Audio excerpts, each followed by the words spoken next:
El macroscopio es un instrumento que permite ver de cerca algo grande, y esa será nuestra intención. Acercarnos desde las pequeñas historias personales y sus recorridos al sistema científico nacional. ¿Quiénes lo conforman? ¿Cómo llegaron allí? ¿Desde dónde partieron? ¿Qué obstáculos tuvieron que sortear? Son solo algunas de las preguntas que estaremos contestando en nuestro programa. Les invitamos a escuchar estas trayectorias y a sus protagonistas.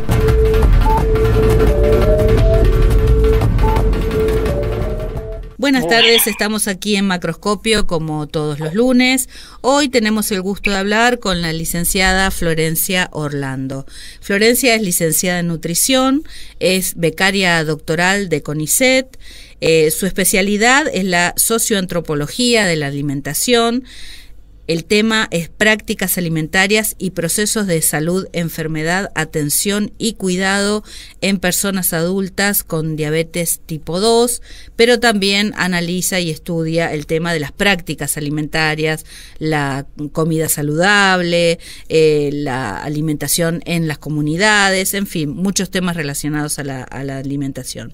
Y trabaja en el Departamento de Microbiología de la Facultad de Ciencias Exactas, Químicas y Naturales de la UNAM. Le damos la bienvenida y agradecemos su tiempo en Macroscopio. ¿Cómo está, Florencia? Buenas tardes, Sandra, y toda la audiencia. Muy bien, muy contenta de participar y conversar esta tarde con ustedes.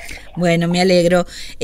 Contame un poquito cómo empezaste con tus estudios, cómo fue que empezó la curiosidad, qué te llevó a querer saber más sobre nutrición, sobre alimentación, por qué decidiste esa carrera. Bien, bueno, en primer lugar debo decir que todas las influencias familiares, si se quiere, tienen que ver. Estaba en realidad entre la ingeniería forestal, porque mi abuelo venía más de ese palo, digamos, y tenía familia en El Dorado, y entre algo más relacionado con la salud, digamos, ¿no? Y no me animaba por medicina, sabía que me iba a ir a Córdoba. Y bueno, me decidí por nutrición, ¿sí? La nutrición, digamos, yo tenía una idea de lo que era la nutrición antes de ir y después me encontré con un mundo súper vasto, amplio, con campos muy diversos. Entonces, en realidad fue como, mi mamá, botánica, dedicada al mundo de las plantas, y dentro del mundo de las plantas, la base de la alimentación humana y animal, digamos, son las plantas, entonces creo que también eso fue una gran influencia. Y después, digamos, me fui a estudiar a Córdoba, una universidad pública con toda una impronta, si se quiere, más bien comunitaria de la alimentación. Y ahí obviamente que siempre en la currícula, digamos, de las 35 materias, hay materias más bio, digamos, y después hay materias como más relacionadas con las políticas públicas, con la planificación familiar, con la economía. Y ahí fui haciendo el camino, digamos, en donde después de recibirme, como volcándome más a tener un enfoque, o a construir, si se quiere, un enfoque, digamos, más enfocado en la alimentación como hecho sociocultural, económico, político, complejo, digamos, ¿no? Es decir, fui construyendo, tratando de buscar respuestas a decir, el comer es individual, el gusto es algo individual, o el gusto es algo que se construye y la alimentación está determinada por múltiples dimensiones, ¿no? Una es lo biológico, es decir, lo que necesitamos comer, el nutriente que tiene el alimento, la composición química, pero ese es solamente uno, pero justamente ese uno está determinado por lo que podemos comprar, por lo que está disponible, por lo que nos gusta, por lo que hemos aprendido.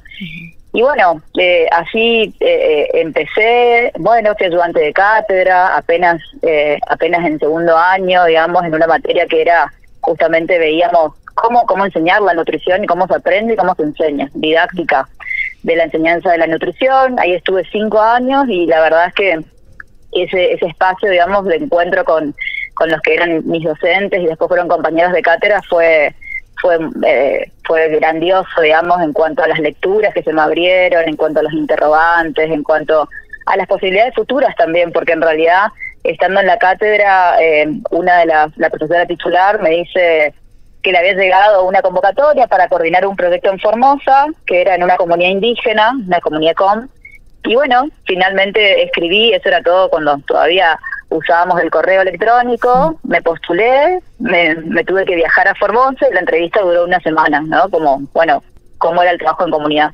Y ahí es que me adentro al trabajo en las comunidades, ¿no? Y es como que venía con el libro de de la universidad, del alimento, es todo nutriente que, y me encuentro con el territorio, ¿no? Entonces, bueno, ahí fui como cada vez ampliando cada vez más, digamos, la concepción de alimentación y nutrición como campo complejo, campo en disputa, hasta que llegué a Misiones. Y bueno, en Misiones vuelvo, digamos, empiezo a trabajar en el hospital.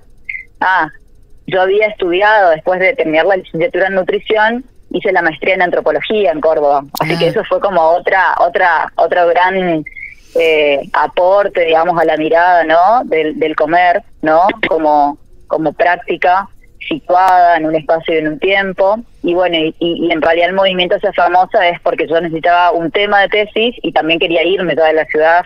Córdoba estaba como estallada en muchos sentidos y me sirvió para salir y ahí ingresar a este otro mundo, ¿no? Entonces después siempre fue esa cuestión, ¿no? De entender la cuestión biocultural y la influencia mutua, ¿no? Todo el tiempo estos factores. Entonces después, cuando regreso a Misiones, obviamente tenía que escribir la tesis y no tenía trabajo ya, digamos, porque mi trabajo del proyecto que coordiné había terminado. Ingreso al hospital y ahí en el hospital me encuentro con la práctica, digamos, más bien, digamos, como medicalizante de la alimentación, ¿no? O sea, como, y fue de nuevo un choque súper fuerte. Yo venía de trabajar en comunidad con las cuestiones de prácticas, digamos, basadas en las plantas, con todos unos saberes ancestrales, y de nuevo encontrarme con ese choque, bueno, un choque que bueno, fue fuerte, pero también fue como, bueno, a ver qué hago en este lugar, ¿no? Entonces estuve 3 años, me dediqué sí a la nutrición clínica, para la cual me había formado, claro. Pero estando dentro del hospital, digamos, empecé a pensar, bueno, como a tener interrogantes, ¿no? Acerca, yo atendía gente en el Hospital Madariaga de Posadas, es un hospital de referencia, nivel 4 creo ahora, o 5 ya, de alta complejidad quiere decir, y recibía personas de toda la provincia. Y venía subiendo, digamos, venía en aumento la cantidad de nuevos casos de personas con diabetes, con hipertensión, con las enfermedades que se llaman crónicas no transmisibles, ¿no?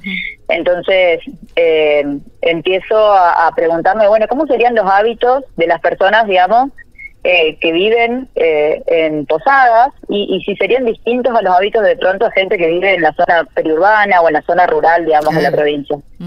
Y así fue como, y quería ver la relación de esos hábitos, es decir, de esas prácticas, es decir, de los modos de cómo las personas piensan los alimentos, cómo seleccionan, cómo preparan, a qué acceden, ¿no? Entonces quería comparar esos hábitos y ver, digamos, si esos hábitos distintos tenían repercusiones distintas también en el estado nutricional.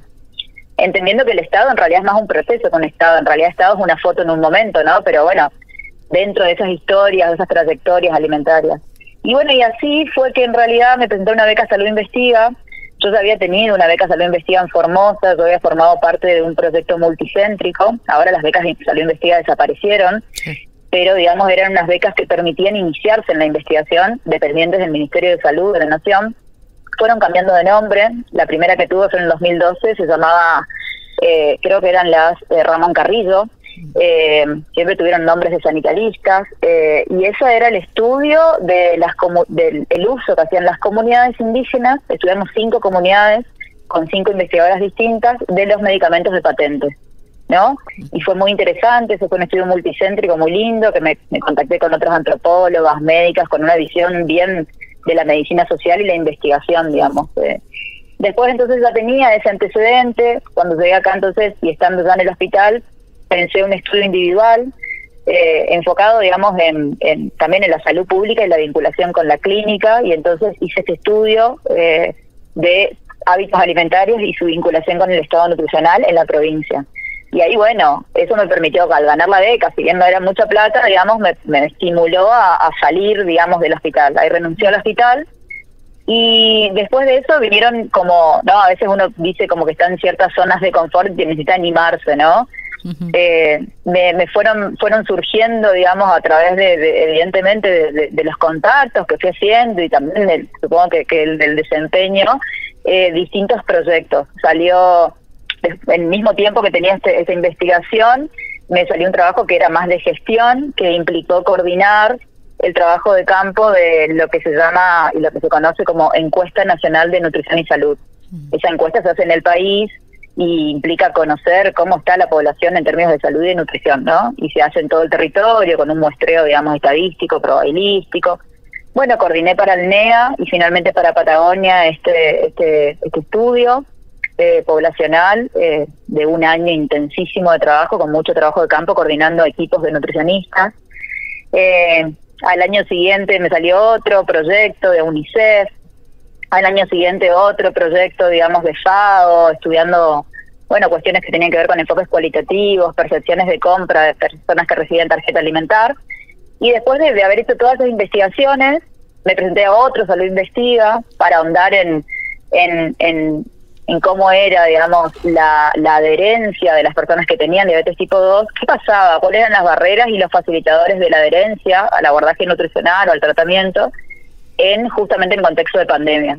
Ese fue el tercer Salud Investiga, y ya con todos esos antecedentes, tantos interrogantes y anticipaciones de sentido, como decimos en ciencias sociales, bueno, me animé a presentarme a las becas de CONICET. Hablamos de eso en el próximo bloque, hacemos la primera pausita. Macroscopio, ciencia y sociedad. Continuamos hablando con la licenciada Florencia Orlando. Bueno, nos comentabas tus primeros pasos, que fueron muchísimos primeros pasos en muchos lugares haciendo cosas relacionadas pero bien diferentes, y con todo este bagaje, con todos estos antecedentes, decidís presentarte a la beca de CONICET y sacás la beca de CONICET además. ¿Cómo te está yendo cómo fue esa experiencia y cómo te está yendo con eso? Bueno, la verdad que muy bien, porque bueno, al haber hecho la maestría en antropología ya tenía como todo un cierto bagaje. Mi tema, digamos, tiene que ver con las prácticas alimentarias, ¿no? En realidad mi unidad de análisis tiene que ver con las cocinas y lo operacionalizo a través de las prácticas alimentarias, ¿no? Es decir, cómo las personas seleccionan, qué seleccionan, cómo combinan, cómo preparan. Es decir, cada grupo, cada población tiene una cocina particular que la marca. Es decir, la cocina de la población que vive en el límite con la frontera con el Brasil tiene una influencia y de inmigrante de cocina local distinta a quien vive en Posadas, en la zona urbana, porque accede a otros circuitos, digamos, ¿no?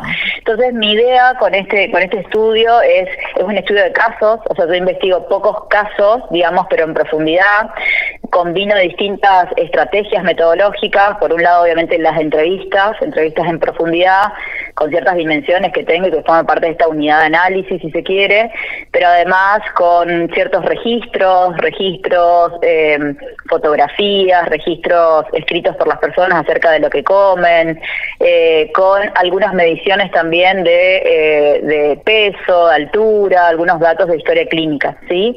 Y además de esto, de poder entender esta cuestión de práctica, digamos, que como uno pensara, bueno, es a nivel individual, en realidad la idea del estudio es complejizar esto, es decir, en realidad las personas viven, en general viven o solas, pero nadie vive aislado totalmente, todo el tiempo estamos influenciados, entonces un poco es poder dar cuenta de cómo los determinantes, hoy sobre todo, y lo que vengo viendo, económicos sobre todo, y el tiempo, son dos de los determinantes que más influyen a la hora de pensar qué comer, ¿no?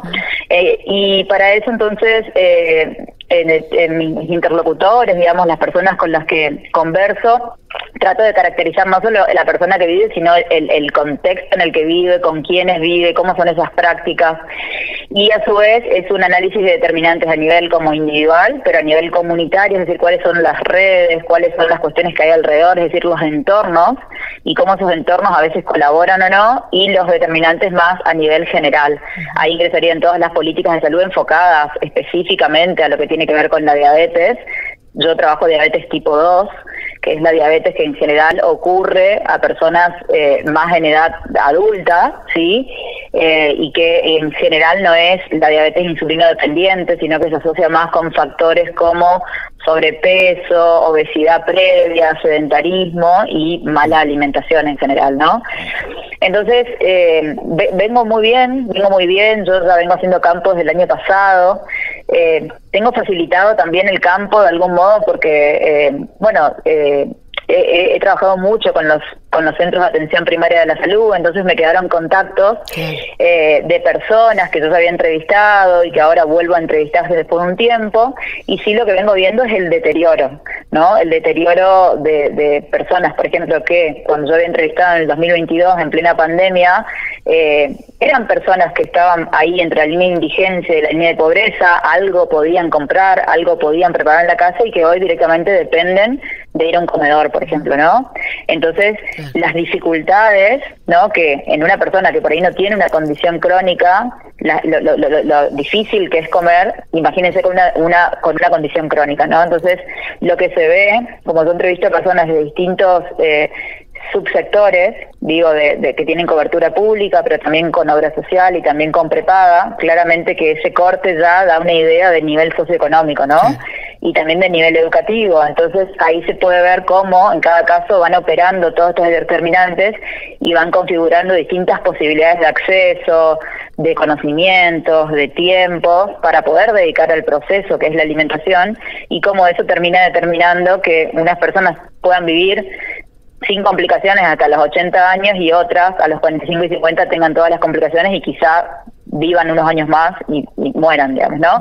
Entonces, un poco la idea es esto que lo vengo viendo hace mucho, ¿no? O sea, muchas veces desde las recomendaciones, digamos así, del sistema médico, incluso lo nutricional, ahí los nutricionistas damos recomendaciones de qué comer, ¿no?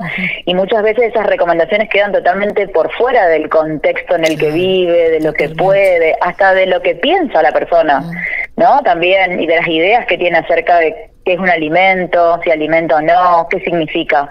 Entonces, de algún modo, esto es, bueno, recuperar esos saberes y también las prácticas de cuidado que las personas despliegan más allá de las prácticas que bajan, digamos, como recetas o como prescripciones del sistema médico alimentario prescriptivo nutricional, digamos, ¿no? Bueno, se habilitan ahí un montón de otras cuestiones y de cuidados que a veces es recurrir al mundo de las plantas porque ya ni siquiera alcanza para comprar y pagar la parte que tienen que pagar de medicamentos. A veces tiene que ver con estrategias con estrategias familiares, con estrategias con vecinos, con la asistencia a un comedor, y ahí podemos ver cómo en realidad el alimento, ahí se ven las dimensiones que implica el comer, ¿no? Que el comer no es simplemente una cuestión biológica o nutrimental de cuántas calorías, cuánto de glucosa, cuánto de proteínas, hidratos y grasas, o si me sube me baja el azúcar, sino que también el comer es gratificación, el comer es prestigio, el comer es poder, el comer demuestra y muestra cosas y también nos hace ser parte de un grupo o no, digamos, ¿no? Entonces, un poco la idea de esta tesis es esa. También es difícil en este contexto, hay algunas cuestiones de campo que se me complican, porque uno dice, tengo el conocimiento en antropología, tengo el acceso, pero a veces poder compartir espacios, digamos, de la vida cotidiana para personas que viven situaciones tan duras a veces es muy complejo, digamos, ¿no? Por más confianza que uno tenga. O sea, es un terreno, si se quiere, como muy íntimo y que expresa muchas cosas también. Entonces, bueno, por eso también utilizo mucha observación, digamos, también no solamente el acceso a través de entrevistas, sino también de la observación. Estaba pensando mientras hacías todo tu relato de experiencias y actividades y trabajos que tuviste, en si existe un momento o por qué saliste de ese molde habitual de lo que son las nutricionistas o del rol del nutricionista, que uno, bueno, en el escaso conocimiento que tiene de la disciplina, lo asocia siempre con esto de la atención complementaria quizás en temas de salud, ¿no? Cuando tenés ya una patología o expresás alguna dolencia, entonces el nutricionista viene como a complementar esa medicación, siempre en ese paradigma, ¿no? Para que bajes de peso, para que te mantengas con hábitos saludables, y siempre es como en ese combo, ¿no? ¿Qué te hace a vos irte para donde te fuiste? Que me parece interesantísimo y me alegro de que lo hayas hecho.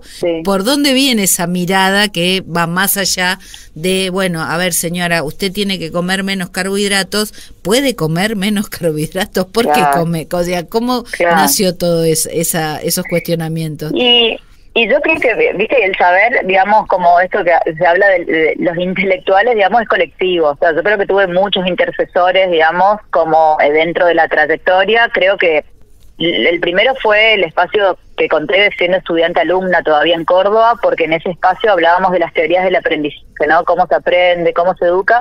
Y más que hablar de cómo hablamos justamente de las implicancias que tienen las distintas formas, es decir, pararme en un lugar en donde yo pienso que el otro no sabe nada y que yo le tengo que decir lo que es, o si me paro desde un lugar en donde todos desconocemos y entonces todos podemos aprender algo, todos tenemos para aprender del otro, ¿no? Y ahí problematizamos las cuestiones de los saberes, ¿no? El saber científico y el saber como popular, o el saber, ¿no? Con el que... Eso por un lado, ¿no? Por otro lado, después de haber estudiado antropología, digamos, creo que también, ahí digamos... Claro. Digamos, ¿no? La cuestión de la otredad y la cuestión de construcción, ¿no? Como en la universidad nos enseñan un paradigma que tiene que ver con un saber, y muchas veces ese saber está totalmente, digamos, atravesado por cuestiones de clase, de raza, de género, y es totalmente hegemónico. O sea, es totalmente hegemónico. Nos enseñan tablas en donde las frutas son la manzana, la banana y la pera, y en donde la carne, sí, o sea, no se incorpora nada de lo que la diversidad que hay en los territorios. Eso por otro lado. Después de haberme ido a Formosa y realmente convivir con personas que vivían en situaciones de indigencia total y haber atravesado muchas situaciones vitales, como, no sé, acompañar a personas con tuberculosis que no tenían que comer y el domingo llevar la comida que yo tenía. No sé, un montón de situaciones límite, digamos, que yo había romantizado mucho la experiencia al principio y que después, bueno, fue durísimo, pero fue un recontra aprendizaje para mí como mujer, como profesional, como todo. Y después yo también acá formo parte, digamos, de un espacio que digamos, funciona en el marco de la Universidad Nacional de Misiones, que es la Cátedra Libre de Soberanía Alimentaria y Agroecología, ¿no? Y antes de formar parte de esta cátedra, que empieza a existir en el 2017 por resolución, digamos, de la universidad, cuando yo apenas vengo a Misiones, digamos, mi mamá también viene de todo el mundo de la cuestión de las semillas, la cuestión de no sé, de la diversidad, de la preservación, ¿no? Todo, ella es más tipo ecologista. Entonces, cuando apenas llego, me sumo a una organización que es la Red de Agricultura Orgánica de la provincia, y desde ahí también venimos problematizando mucho el modelo de producción agroindustrial de alimentos, que es el mismo modelo hegemónico de atención y no de cuidado de la salud. ¿Y qué es la salud? Si es el bienestar biopsicosocial, o si la salud es la salud planetaria, y si la alimentación es simplemente nutrir, o si nos nutrimos un montón de cosas, del sol, de las relaciones, ¿no? Entonces en todos esos espacios vengo construyendo, en realidad vengo ampliando la mirada, ¿no? Y entonces uno pensaría que son todas cosas distintas, pero en realidad para mí, digamos, si bien obviamente cuando me siento a investigar es una cosa, cuando hago extensión es otra, en el sentido de la metodología que implica y demás, en realidad todas tienen la misma filosofía de fondo, digamos, ¿no? Es la defensa de los territorios, la defensa de la biodiversidad biológica y cultural, la idea de alimento como algo que es no solamente biológico y de nutrición, como algo que no es, la nutrición nos nutre y nos da micro y macronutrientes, sino bueno, ¿de dónde salen esos nutrientes? ¿A quiénes somete para que nosotros podamos comer? ¿A qué animales? ¿A qué otras personas? ¿No? O sea, ¿a qué costo generamos lo que hoy tenemos como alimento? ¿No? Entonces, bueno, yo creo que todos esos espacios fueron y van haciendo, digamos, no la mirada que busca ser cada vez más abarcadora, digamos. Hacemos otra pausita y volvemos en un minutito, Florencia. Macroscopio. Escuchar, conocer, reflexionar. Continuamos hablando con la licenciada Florencia Orlando. Bueno, nos contaba de estas experiencias de integración, de cátedra, de soberanía alimentaria, de la RAOM, y todas esas experiencias que seguís adelante con ellas. Se me ocurría, mientras relatabas, todo lo que decías, cómo estamos cruzados además por nuevas modalidades en la alimentación, ¿no? Más allá de las ancestrales o las históricas familiares, cómo intervienen en nuestras prácticas alimentarias modas, obviamente industria, comercios, bueno, todas esas nuevas cadenas alimenticias, comida rápida, todo eso también se da cuenta en tu investigación, o sea, se notan esas intervenciones, existen quizás son más urbanas que rurales o en comunidades indígenas, pero ¿hay una aparición de esas prácticas en la comunidad? Sí, claro que aparecen. De hecho, se dan como cuestiones como de, no sé si la palabra es mestizaje, digamos, pero que en ciertos grupos que uno pensaría, ¿no? Como ciertas cuestiones en donde por ahí no prevalece, digamos, el dinero, digamos, o que sobre dinero, se ven ciertas prácticas, digamos, ¿no? Como de consumos de ciertos alimentos que claramente no pasan por una cuestión de nutrir como ningún grupo en realidad, sino que pasan por el prestigio que implica el consumir, por ejemplo, ciertos alimentos, ¿no? Y lo que sí preocupa un poco, digamos, es la cuestión de, por ejemplo, hablando acerca de estos alimentos que hoy son los que más vemos en los supermercados o los que son la base para las viandas que nos venden, ¿no? Que por ahí lo que más prevalece son los alimentos que menos recomendados serían para cualquier persona, no solamente para una persona que tiene diabetes, ¿no? Porque es muy difícil encontrar productos que hoy, por ejemplo, estén libres de azúcares. Claro. Porque los azúcares se presentan en muchas formas variadas, ¿no? Sí. Como jarabes, como polialcoholes, como almidones, ¿no? Y empieza a aparecer esto también que hasta a mí se me hace difícil a veces analizar etiquetas, porque están como, por más de que hoy están los octógonos, que son estas formas octogonales negras que nos indican, ¿no? Qué es lo que tienen los alimentos, digamos, que tienen exceso de calorías, de azúcares y demás, digamos, hasta son engañosos. Por ejemplo, por darle un ejemplo, ¿no? O sea, respecto de, por ejemplo, los edulcorantes. Lo que resalta en la etiqueta es stevia, en la más grande de la etiqueta, y cuando uno va a ver los ingredientes, la stevia es el tercer ingrediente, y en realidad lo que tiene son otros edulcorantes, que son químicos, de síntesis química. Lo mismo pasa con ciertos yogures, que hasta son de industria, Conicet, que te los venden como yogures sin azúcar naturales, y cuando uno va a leer el ingrediente está el almidón, ¿no? Que se usa para espesar. Y así un montón de cosas, entonces realmente es muy difícil, ¿no? Entonces, es muy difícil hasta mismo para las personas, digamos, que quieren comer saludable, poder analizar.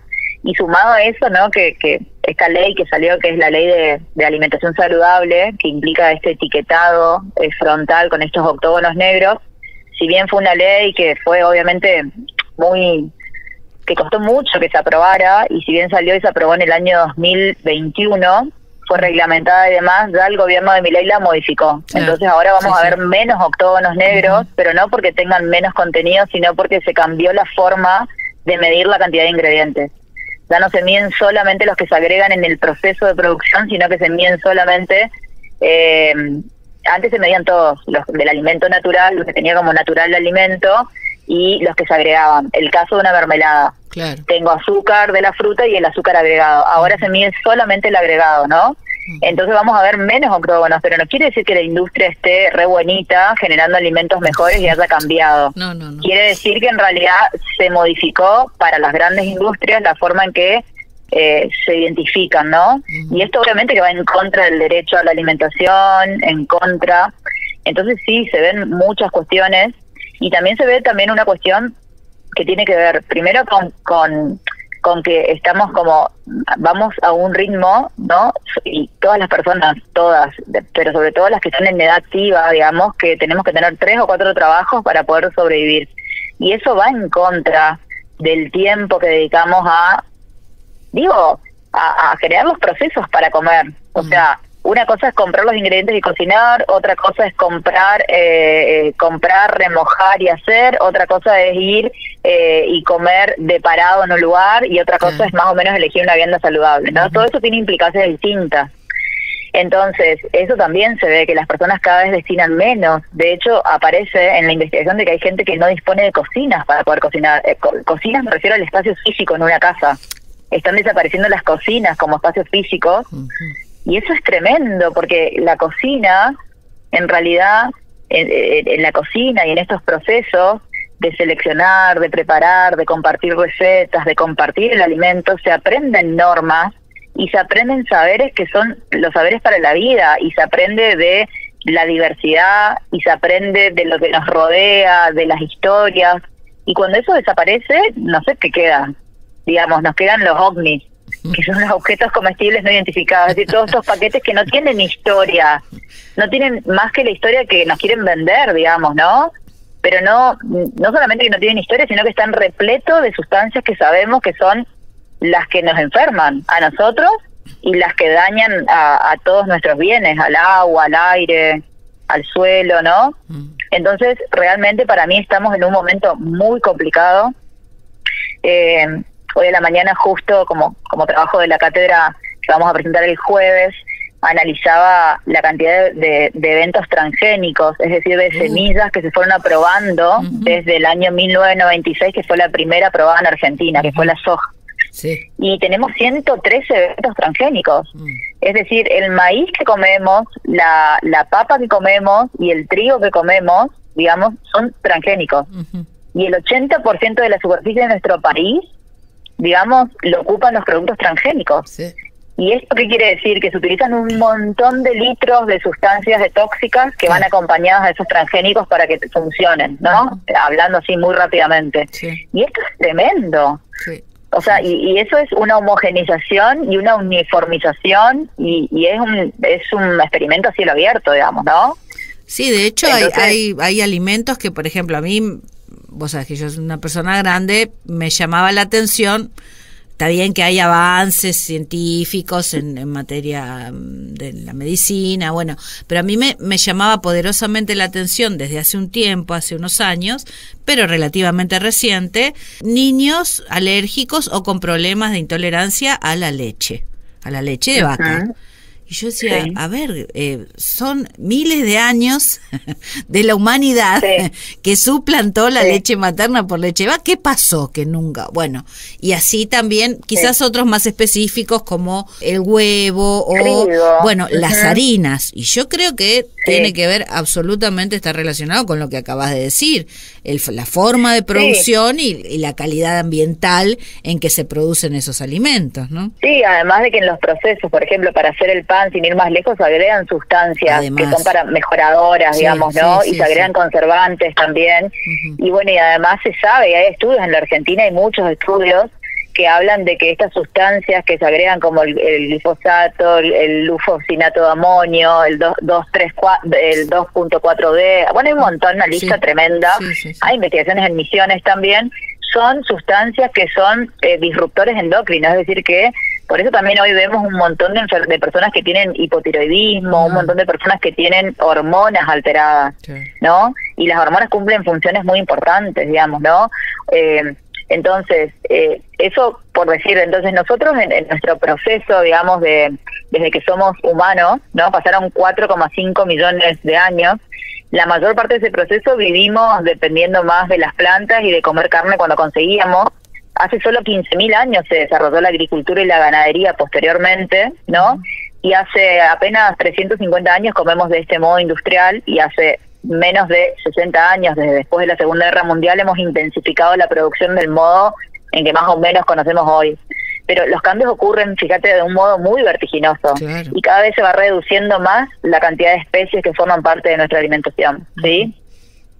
Entonces realmente es el momento en el que uno no podemos seguir dejando, y por eso también yo participo de cada conversatorio que puedo con estudiantes, con docentes, con la comunidad, para decir, tenemos que no sé, recuperar la mínima autonomía que podamos, asociándonos, participando de huertas, formulando leyes, participando de espacios de voluntariado, como porque realmente si dejamos en manos de las empresas como hasta ahora, digamos, estamos en el horno.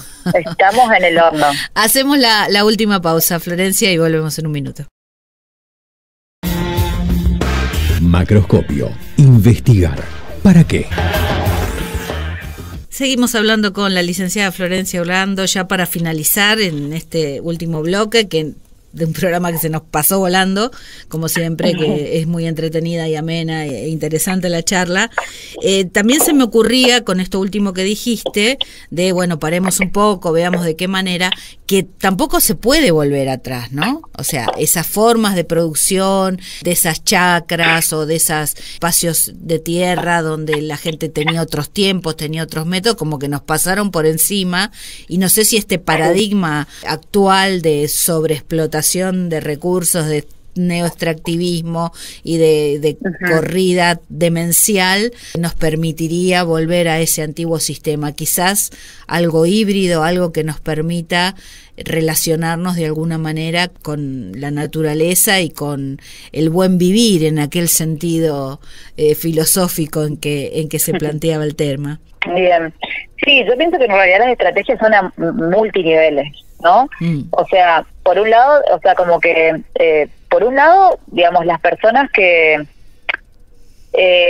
por un lado, las políticas públicas, ¿no? O sea, vamos a lo más macro, ¿no? Y, por ejemplo, en Misiones, para analizar el caso de Misiones tiene más de 25 políticas públicas relacionadas con el apoyo a la soberanía alimentaria.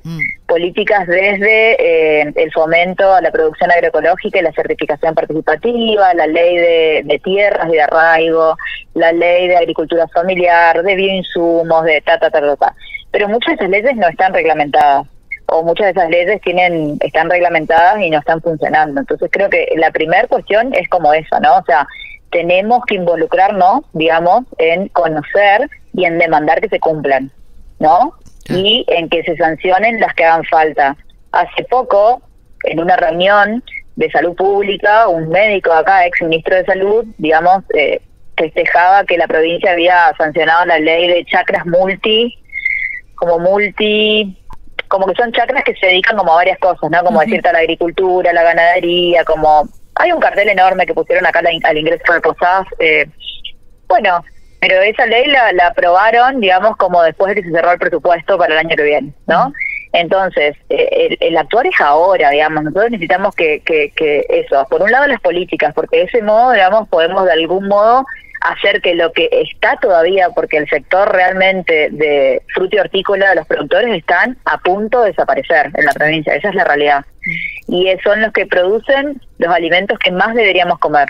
O sea, nosotros deberíamos comer dentro de nuestra alimentación el 60% por día de frutas, verduras, cereales, legumbres. Después carnes, huevos, lácteos y aceites, ¿no? En menos cantidad, digo, todos los días, pero en menos cantidad. Eso por un lado, deberíamos pensar en las políticas, porque en realidad necesitamos que haya más ferias francas, necesitamos que haya gente que pueda ir a demandar eso, es decir, que haya empleo para que la gente pueda realmente comprar. Eso por un lado, pero después creo que también hay mucho desconocimiento. Es decir, no podemos decir que con educación se resuelve todo, claramente, pero también hay mucho de eso, ¿no? O sea, realmente, por ejemplo, en las escuelas debería enseñarse más acerca de la alimentación y crear huertas en todas las escuelas, y organizar viandas saludables y hacer como eventos de ciencia enfocados a la alimentación, ¿no? Porque digo, si la alimentación nos puede, o sea, nos construye, pero nos puede destruir también. Y me parece que es algo sobre lo que nos está prestando atención. Realmente se están enseñando un montón de contenidos. A mí me asombra. Justamente veía un posteo, como los chicos se saben las ferias patrias de memoria, pero no saben qué comer, ¿no? Entonces me parece que el comer está muy relacionado con cómo pensamos, ¿no? Se sabe que un niño que no puede comer no puede pensar, pero a su vez si comes mal tampoco puedes pensar bien. También. Y eso está fundado, digamos, también. Entonces también eso, revisar las currículas, revisar los contenidos. Después, bueno, se sancionó la ley de promoción a la alimentación saludable, que es esta ley de etiquetado. Yo la festejo, siempre digo, está muy bien la ley, pero al mismo tiempo eso es un límite para todos los procesados y ultraprocesados, para eso que la industria produce. Pero nosotros, está bien, la industria provee alimentos, pero al mismo tiempo necesitamos el apoyo a todos los otros sectores. O sea, el apoyo a más legumbres, el apoyo a carnes saludables, el apoyo a no solamente que haya pollo totalmente hormonado, que las vacas estén totalmente hacinadas, ¿no? Entonces necesitamos como repensar nuestro modelo productivo, realmente. Y realmente también que hay una cuestión que tiene que ver, que eso viene del Brasil, pero se viene planteando en todos los foros mundiales, el tema del acceso a la tierra. Sí. Esto que vos planteabas. Y el acceso a tierras comunitarias, digamos, también a espacios comunitarios en donde las poblaciones puedan juntarse a producir alimento, como muchas ciudades de la Argentina tienen. Rosario fue pionera, pero en Buenos Aires también hay algunos lugares, ¿no? Y también, el domingo pasado yo estuve facilitando una charla sobre plantas alimentarias no convencionales, ¿no?